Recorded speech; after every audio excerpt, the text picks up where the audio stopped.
ఒక సేవకుడు వచ్చి అన్నే అన్నాడు. మళ్ళా మొదటికి వచ్చారు పాస్టర్ గారు మీరు అన్నాడు. గుంటూరు నుండి సురేష్ పాస్టర్ అని ఉంటాడు. ఇప్పుడు గుర్తుంటుంది నాకు. నేను ప్రార్థన చేశాను కన్నీళ్లతో, ప్రార్థన చేశాను వేదనతో, రోదనతో, దేవుని సన్నిధిలో ప్రార్థించే పనులు దేవుడు అద్భుతాలు చేయటం ప్రారంభించాడు. మళ్ళా నన్ను కట్టటము, నన్ను బలపరచటం, సంఘాన్ని కట్టటం. ఆ దినాల్లో ఆ సంఘం ఉంది కానీ స్థలం లేదు. తర్వాత దేవుడు నాకు స్థలాన్ని ఇచ్చాడు. ఎవడో డబ్బులు ఇస్తే కాదండి, కష్టపడి పనిచేసి సేవ చేసి వాక్యం చెప్పి సువార్త పనిచేసి సేవ చేస్తే సేవలో వచ్చిన డబ్బుని తీసుకొచ్చి స్థలం. హల్లెలూయా. అలాగ అద్భుతాలు చేస్తాడు దేవుడు. మొర్ర పెట్టానండి నిజంగా చెబుతూ, ఏడ్చి కన్నీళ్లతో వేదనతో గుండె పగిలిపోయింది. బీపీ కూడా వచ్చింది నాకు. అసలు అప్పుడు చనిపోయేవాడు నేను. 2001 నుండి ప్రారంభమైన భయంకరమైన శోధనలు. మనం నమ్ముతా మనుషులని, దైవజనులని, దేవుని బిడ్డలని నమ్మక ద్రోహం చేస్తారు. నమ్మించి గొంతు కోస్తారు తడిగుడ్డతో. తేనె పూసినటువంటి కత్తిలాగుంటాయి అంట కొంతమంది మాటలు. కత్తితో పొడిచేస్తారు, మాటలతో పొడిచేస్తారు. కత్తి అవసరం లేదు వాళ్ళకి. అలాగే ఎంతో బాధ పెట్టినప్పుడు మొరపెడితే ప్రభు అన్నాడు, జాన్ ఎందుకు నువ్వు బాధపడుతున్నావు, వేదన చెందుతున్నావు, దుఃఖ పడుతున్నావు, కన్నీళ్ళు కలుస్తున్నావు. నేను తీసుకెళ్తాను జాన్, నేను నీకు అనుగ్రహిస్తాను, నీకు మేలిమి బంగారాన్ని ఇస్తాను, నీకు మేలైన దాని, శ్రేష్టమైన దాని, ఉన్నతమైన దాని, గొప్ప దాన్ని ఇస్తాను. ఇప్పుడు చూడండి బైపాస్ రోడ్, వెనకమాల బైపాస్ ఉంది, 150 ఫీట్లు బైపాస్. అది ఇప్పుడు మెయిన్ రోడ్. ఇక్కడ కలెక్టరేట్ వచ్చింది, కలెక్టరేట్ హబ్, ఐటీ హబ్. ఇదంతా మెయిన్ రోడ్. హైదరాబాద్ వెళ్తుంది, ఇటు అటు ఆరుమూరి వెళ్తుంది, ఇటు ఊర్లోకి వెళ్తుంది. దేవుని స్తోత్రం. పిల్లారా బాధపడుతున్నారా, కన్నీళ్ళతో ఉన్నారా, వేదంతో ఉన్నారా, నాకు తెలుసు. అది నేను బాధపడ్డా. సెంటు కాదు కదా, ఒక అడుగు భూమి లేదు నాకు ఈ యొక్క భూమి మీద, ఒక అడుగు కూడా లేదండి నాకు. అలాంటి నన్ను ప్రభువుతో అడిగాను నేను, ప్రభా ఒక్క అడుగు లేదు ప్రభా, ఇల్లు లేదు నాయన ఈ భూమి మీద నాకు. కన్నా తల్లిదండ్రులు కూడా నన్ను విడిచిపెట్టేసేసారు. ఎవ్వరు నాకు ఇల్లు లేదు, ఎక్కడికి వెళ్ళి నేను ఉండలేను. ఎందుకంటే వాళ్ళు ఆక్యుపై చేసుకున్నారు. మిగిలిన వాళ్ళు ఉంటారు కదా, సంతానం ఉంటుంది కదా. ఈ భూమి మీద నాకు సెంటు భూమి లేదు, ఒక్క గజం భూమి లేదు, ఒక అడుగు భూమి లేదు, ఒక ఇల్లు లేదు. ప్రభువుని అడిగాను, ప్రభువా నాకు ఇల్లు లేదు నీకు తెలుసు, అయినా ఇప్పుడు అడగలేదు. కానీ ఇప్పుడు నా పిల్లలు, అనాథ పిల్లలు పెట్టాలి కదా నాయన, అనాథ పిల్లలు కూడా పెట్టుకోవాలి కదా, పోషించమన్నా కదా, పోషిస్తున్నాను కదా ప్రభా. అనాథ పిల్లల కోసం, నా పిల్లల కోసం, నా భార్య కోసం, సంఘస్థుల కోసం అని ప్రభు అని అడిగాను. నాకొద్దు ప్రభా. దేవుడు అద్భుతమైన కృప చూపాడు. నిన్ను మోసం చేసేవాళ్ళు చేస్తూనే ఉంటారు, బాధ పెట్టేవాళ్ళు పెడతానే ఉంటారు, గాయపరిచేవాళ్ళు గాయపరుస్తూనే ఉంటారు, అవమానించేవాళ్ళు అవమానిస్తూనే ఉంటారు. నిన్ను భయంకరంగా దూషించేవాళ్ళు నేరాలు మోపి కల్పించి కథలు చెప్పి, అబద్ధపు కథలు చెప్పి. అవునండి, ఎవరో సంస్థ ద్వారా వచ్చి ఫారినర్స్తో మీటింగ్ పెట్టినప్పుడు, ఆయనకి పిచ్చ డబ్బు వస్తుంది, ఫారిన్ ఫండ్ వస్తుంది. ఒక అతను అన్నీ అన్నాడు, పెద్ద సంస్థ యొక్క చర్చికి వెళ్ళే వ్యక్తి, ఫారిన్ డబ్బు రావట్లేదండి మీకు. నేనన్నా మీకే డబ్బు వస్తుందన్న, మీరు పెద్ద నాకంటే ఎక్కువ కార్లు ఉండయి, బిల్డింగులు ఉండయి, జల్సాలు చేస్తున్నారు కదా మీ సేవకులు, మీరు అందరూ కూడా. మరి నాకు మామూలు ఇల్లు ఉంది, మామూలు చర్చి ఉంది, కారు లేదు, ఏమి లేదు. మరి ఫండ్ ఎవరికి వస్తుంది, నీకు వస్తుందా నాకు వస్తుందా? ఏసీ కూడా లేదు. ఈ సమ్మర్లో మేము ఏసీ కూడా వాడలా. ఇదే సమ్మర్ కాదు, ఏ సమ్మర్లో మేము వాడం. ఇప్పుడో ఒకసారి భయంకరంగా వస్తే వాడేవు. కూలర్ కూడా లేదండి, కూలర్ కూడా పాడైపోయింది. ఆ కూలర్ బాగు చేయాలంటే చాలా డబ్బులు అవుతాయి. కాముకు కూర్చొని మా పిల్లలు కూడా అన్నారు, మా పాప వచ్చింది, డాడీ పర్లేదులే డాడీ, వద్దులే డాడీ, లేకపోతే ఏముంది నీకు 2-3 రోజులు అయితే అయిపోయింది. నా భార్య కూడా ఎప్పుడు నోరు తెరిచి అడగదు, నాకు కూలర్ కావాలి, ఏసీ కావాలి. పిల్లారా ఇప్పటికీ మేము సేవ చేస్తూనే ఉన్నాం కష్టపడి, ఇప్పటి నేటికి కూడా ఈ దినం వరకు. హల్లెలూయా. కానీ అడుగుతూనే ఉంటాం ప్రభుని, మా అవసరాలు మాత్రం. దేవుడు సమృద్ధిగా ఇస్తాడు పిల్లారా, సమృద్ధిగా ఇస్తాడు. మంచి ఈవుల్ని ఇస్తాడు, గొప్ప ఈవుల్ని ఇస్తాడు, శ్రేష్టమైన ఇస్తాడు పిల్లారా. ఏది ఇచ్చినా శ్రేష్టమైనది ఇస్తున్నాడు దేవుడు నాకు. కానీ కొంచెం టైం పడుతుంది, కాలం పడుతుంది. మేమే వద్దనుకుంటాం కొన్ని. ఎందుకు ప్రభా ఈ సుఖపట్టం ఎందుకు, లేని వాళ్ళకి ఇచ్చేసేద్దాం. కష్టాల్లో కూడా మేము హెల్ప్ చేస్తాం, సహాయం చేస్తాం చేయగలిగినంత వరకు. చేస్తున్నాడని చెప్పి కొంతమంది ఊరికి అడుగుతూనే ఉంటారు. కష్టపడి దేవుడిని అడగండి. ఏదో ఒకసారి 2 సార్లు చేస్తాం అంతేగాని జీవితాంతం దేవుడిని అడగండి. నేను అదే చెప్పే, దేవుడిని అడగండి. నేను దేవుడిని అడిగాను, మీరు దేవుడిని అడగండి, అద్భుతాలు చేస్తాడని చెప్తాడు. ప్రతి ఒక్కరు దేవుడిని అడగండి పిల్లారా. దేవుని దగ్గరికి రండి, విశ్వాసంతో రండి, అడుగువానికి ఇస్తాడని నమ్మకంతో రండి. తప్పక దేవుడు మీకు ఇస్తాడు. ఎన్ని కష్టాల్లో నుండో దేవుడు మమ్మల్ని విడిపించాడు. ఆర్థిక పరమైన ఇబ్బంది, మా పిల్లలకి ఫీజులు కట్టలేకపోతే ఇంటికి పంపించారు, కొన్నిసార్లు కొట్టారు, కొన్నిసార్లు అవమానించారు. ఈరోజు కూడా మా పాపకి ఫీజు కట్టలేదు హాస్టల్లో. నిన్న ఈ టైంకే ఫీజు కట్టకపోతే నన్ను పంపించేసేస్తాడు డాడీ, హాస్టల్ ఫీజు కట్టకపోతే. ప్రార్థన చేశాను, రాత్రి కొంత డబ్బుని దేవుడు ఇచ్చాడని పంపించేసాను. క్రైస్తవులు అద్భుతాలు దేవుడు చేస్తాడు పిల్లరా. ఇలా ఎన్నో అద్భుతాలు. ఒక మీటింగ్ పెట్టాలి, ఘనమైన మీటింగ్ కొరకని ప్రార్థన చేస్తున్నాడు, డబ్బులు లేవు. 10,000 ఇస్తేనే కానీ కన్ఫర్మ్ చేయమన్నాడు ఆ పాస్టర్ గారు. పెద్ద పాస్టర్ ఆయన, ఇప్పుడు లేడులే, ఆయన ప్రభువుని నిద్రించాడు, దేవుని దగ్గరికి వెళ్ళిపోయాడు. 10,000 ఇస్తే కానీ కన్ఫర్మ్ చేయలేదండి. ఆ 10,000 తీసుకొని వెళితే వెళ్ళక ముందు ఇంకొకళ్ళు వెళ్ళి 10,000 ఇచ్చేసారు, వాళ్ళ కన్ఫర్మ్ చేసేసాడు. నేను అన్నాను, ఇదేందన్నా, రమ్మన్నారు కదా నన్ను, వచ్చాను కదా, మరి ఏంది నువ్వు రానన్నావంట. రానన్నావని కాదు, వాళ్ళకి తెలుసు నేను వస్తానన్నానన్నా. అని అన్నావంట, వీళ్ళతో చెప్పేవంట, నువ్వు చేయలేనన్నావంట, నీ చేత కాదన్నావంట, నువ్వు వల్ల కాదన్నావంట, నువ్వు పెట్టలేనన్నావంట. ఎవరు అన్నారు అని అడిగాను. వీళ్ళు అన్నారు. నేను పాస్టర్లు అందరిని కలుపుకొని పెడుతుంటే ఈ 5-6 పాస్టర్లు పెడతారన్న. నేను పెడతాను, నన్ను సంప్రదిస్తే అక్కడ అందరూ కలిసి చేస్తున్నాం అనుకున్నాను, కానీ ఇట్లా కనుకోలేదు. ఓకే, అదే కట్ చేసేద్దాం దాన్ని. ఆ తర్వాత ఆయన మీటింగ్లకి మరి ఎందుకు వచ్చాయి, ఇప్పుడు ఏంటి సంగతి అని అంటే, మీటింగ్ జరగాల్సిందేనా అన్నాను. జరగటం వీల్లేదు, వీళ్ళు అట్లా చేశారు, వాళ్ళు అట్లా చేశారంటే నేను అన్నాను, కాదన్న, అనౌన్స్ చేసాం, మాట ఇచ్చాం, మీటింగ్ జరిగాం. మరి ఏంటని అంటాడు. ఏంటంటే డబ్బు.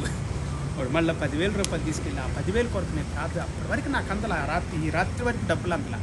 ఈ రాత్రి నేను మోకరించి ప్రార్థన చేస్తూ ఉన్నాను, ప్రార్థనలో లేచాను. ఒక స్టూడెంట్ వచ్చి, ఒక విశ్వాస వచ్చి, ఒక యవ్వనస్తుడు వచ్చి, ఈ 3 మాటలు ఎందుకు చెప్పినాడు. ఆయన స్టూడెంట్, ఆయన విశ్వాసి బాప్తిసం తీసుకున్నాడు, నేనే బాప్తిసం ఇచ్చాను.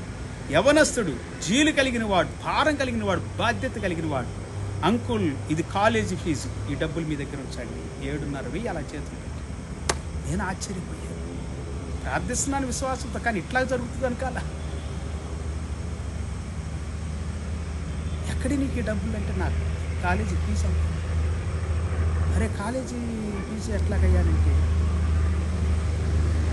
ఏంది అంకుల్ ఈ సంవత్సరం కాదు ఇంకో సంవత్సరం చదువుదాం, ఈ ముందు మీటింగ్ జరగాలి, ఆత్మరక్షణలోకి రావాలి, ఎంతోమంది స్వార్థ అందాలి అంకుల్. అందుకే కదా మనం రక్షించబడింది, మనం భూమి మీదకి వచ్చింది. యేసు ప్రభు కూడా అందుకే కదా వచ్చింది భూమి మీదకి, దేవుని స్తోత్రం, సువార్త ప్రకటించడానికి కదా. ఓకే, దేవుని వందనాలు చెప్పి అతను దీవించి ఆ పైసలు తీసుకొని పొద్దున్నే వెళ్ళాను. అంత కథ జరిగింది అక్కడ. చివరికి వాళ్ళు ఆ పైసలు వాపసు ఇచ్చేసి నా పైసలు ఇచ్చేసారు, కన్ఫర్మ్ చేశారు మళ్ళీ. అట్లా మీటింగ్ ఘనంగా జరిగింది, ఎన్నో వేల మందికి సువార్త ప్రకటించారు. ఇలా ఎన్నో అద్భుతాలు పిల్లారు మా జీవితంలో, ఎన్నో అద్భుతాలు. ఇంత బాధపడి మేము మీటింగ్లు పెడితే మంచివాడని మంచం ఇస్తానని మంచం అంతా ఎరిగాడంట ఇవిడు, ఓ సామెత. ఆ పాస్టర్ తీసుకొచ్చి మీటింగ్లు పెడితే ఆ పాస్టర్ చర్చి పెట్టేసి నా చర్చిని మొత్తం ఖాళీ చేసి పడేసేసాడు. నేనే చెప్పాను, నువ్వు కూడా చర్చి పెట్టుకన్నా, అందరం పెట్టుకోవాలి, అందరూ సువార్త చేయాలి, అది నా ఆశ.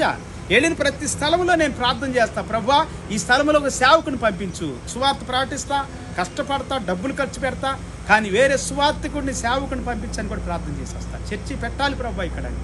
అట్లాగే ఈ యొక్క నిజామాబాద్ జిల్లా మొత్తం దేవుడు అద్భుతమైనటువంటి సంఘ స్థాపనలు జరిగిస్తూ ఉన్నాడు. హల్లెలూయా. ఎంతోమంది సేవకులు వచ్చి కలబడి సేవ చేస్తున్నారు. సంతోషం, నాకు హ్యాపీ. నాకులాగా ఎంతోమంది ప్రార్థన చేశారు అనుకంటే నేను కూడా చేశానని చెప్తున్నాను.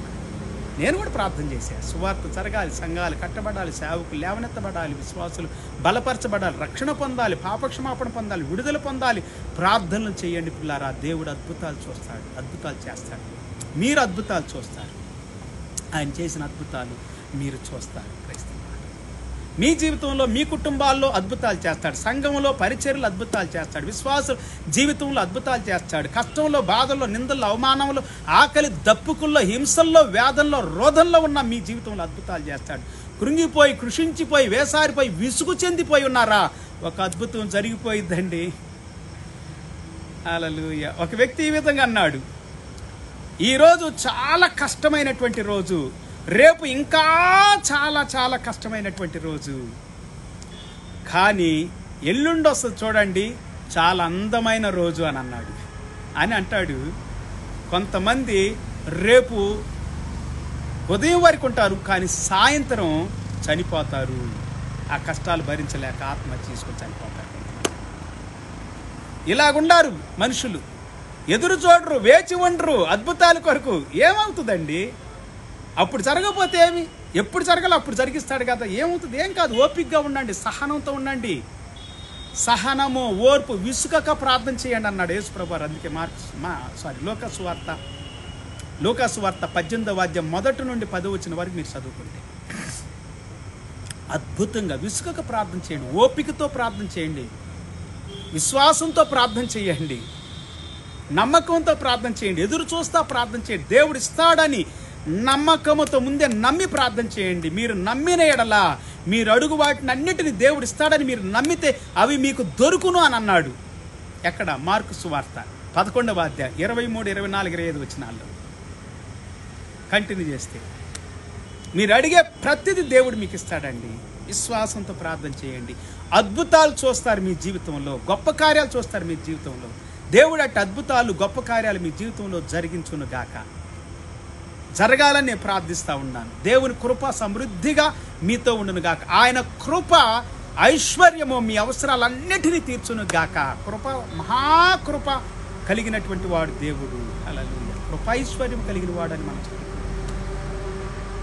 ప్రార్థన చేసే ప్రతి వారి ప్రార్థన వింటాడు.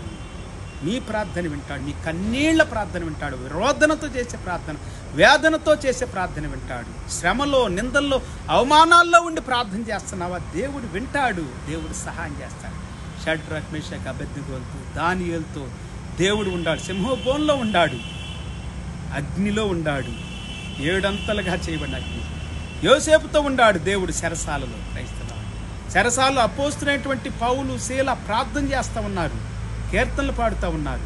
మధ్యరాత్రి వేళ భూమి కంపించింది, తలుపులన్నీ తెరుచుకోబడినవి, షేక్ అయిపోయింది. అక్కడ అన్ని కూడా చెరసాల తలుపులన్నీ తెరవబడింది, బద్దలైపోయినాయి. వాళ్ళ సంఖ్యలన్నీ విడిపోయినాయి. హల్లెలూయా. సంఖ్యలు తెంచి వేస్తాడు పిల్లారా. అట్టి అద్భుతాలు దేవుడు మీ కుటుంబాల్లో, మీ జీవితంలో జరిగించును గాక. ప్రార్థన చేసుకుందాం. మహాపరిశుద్ధుడా, మహోన్నతుడా, ఘనమైన తండ్రి, మేము విన్న ప్రతి మాట కొరకు నీకు వందనాలు, స్తుతులు, స్తోత్రాలు చేస్తాం. ఈ దినము కూడా నీ కృప మాతో ఉన్నందుకు వందనాలు, నీ కనికరం మాతో ఉన్నందుకు వందనాలు, నీ దయ మాతో ఉన్నందుకు వందనాలు, నీ జాలి మాతో ఉన్నందుకు వందనాలు, మా ప్రార్థన వింటూ ఉన్నందుకు వందనాలు, మా ప్రార్థన వైపు నీ యొక్క దృష్టి ఉన్నందుకై, నీ చెవులు ఉన్నందుకై స్తోత్రాలు. సహాయం చేయండి నాయన బిడ్డలకి. వారి అవసరాలు, వారి కష్టాలు, బాధలు, నిందలు, అవమానాలు, హింసలు, ఉపద్రవాలు ఎన్నో ఉండే ప్రభా. మా దేశంలో శ్రమ ఉంది, హింస ఉంది ప్రభా. ఎంతోమంది అనాథులు అవుతున్నారు, పట్టబడుతున్నారు, చంపబడుతున్నారు, నరికివేయబడుతున్నారు. అట్టి వారందరినీ గొప్ప చూపండి. కొంతమంది వేసారిపోయారు, విసుగు చెందారు. అట్టి వారికి సహాయం చేయండి. విశ్వాసములో బలపరచండి, స్థిరపరచండి. సేవకులు, సంఘాలు, కుటుంబాలు దీవించండి నాయన. దేశాలు, రాష్ట్రాలు, జిల్లాలు, మండలాలు, పల్లెలు, తాండాసు దీవించబడును గాక. నీ రక్షణ సువార్త వినపడును గాక. మేము ప్రార్థించేవారుగా, స్తుతించేవారుగా బలపరచండి. మహిమ, ఘనత, ప్రభావాలు మీకే చెల్లిస్తూ ఈ సమయదినం కొరకు వందనాలు, స్తుతులు, స్తోత్రాలు చెల్లిస్తూ మా ప్రభువును రక్షకుడైన యేసు నామములో స్తుతించి ప్రార్థించి వేడుకుంటూ ఉన్నాము తండ్రి. ఆమేన్. తండ్రి అయిన దేవుని ప్రేమ, యేసయ్య కృప, పరిశుద్ధాత్మ దేవుడు సన్నిధి, సహవాసం, కాపుదల, భద్రత కూడొచ్చిన మనందరికీ సకల పరిశుద్ధులకు సదాకాలం ప్రభు రాకడ వరకు తోడై నడిపించుగాక. ఆమేన్. క్రైస్తవులు అందరూ ప్రభుపేట హృదయపూర్వక వందనాలు. రేపటి దినం 7:30 గంటలకి సాయంత్రం మనం కలుసుకోబోతున్నాం, లేదా 8:30లోపు. కొన్నిసార్లు కొంచెం లేట్ అవుతుందని చెబుతూ ఉన్నాను. ఏదేమైనప్పటికీ ప్రతిరోజు వాక్యం విందాం, దేవుని స్తుతించుదాం. హల్లెలూయా. దేవుడు మనల్ని, మన కుటుంబాన్ని సమృద్ధి కృపతో కాపాడుతాడు. వినుట ద్వారా విశ్వాసం వస్తుంది.